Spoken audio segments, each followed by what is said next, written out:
Kembali di berita utama saudara, saatnya kami memiliki informasi terpilih. Ada 5 saudara dan kita akan lihat yang pertama, ada anak dibunuh, ibu minta keadilan.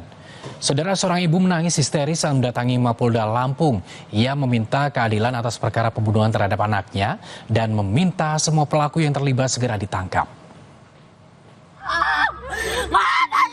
Dewi Rosita menangis sejadi-jadinya di Mapolda Lampung. Perempuan berusia 52 tahun ini kecewa karena tidak dapat menemui Kapolda Lampung.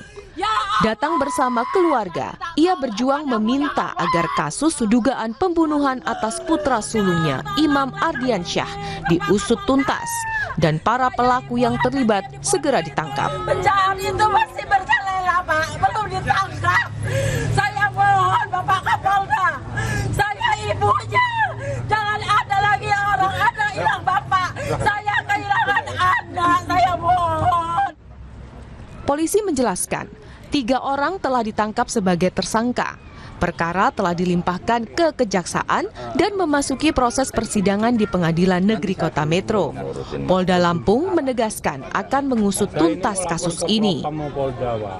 Ya, mudah-mudahan tadi juga saya sudah sampaikan ke Kasat Reskrim untuk sesegera mungkin nanti berkoordinasi komunikasi dengan Subdit Jatan Ras yang ada di Polda untuk bersama-sama melakukan pengejaran pencarian terhadap yang masih DPO. Dan kalaupun masih ada mungkin yang lain yang diduga ada keterlibatan, ya tentu nanti kita akan teliti kembali, kita akan lakukan pendalaman terkait dengan informasi-informasi yang ada. Korban tewas usai ditikam pada 15 Oktober 2024. Saat itu, korban bermaksud membela adik perempuannya yang dikeroyok teman tongkrongannya di Kota Metro. Roma Afria Idam, Kompas TV, Lampung.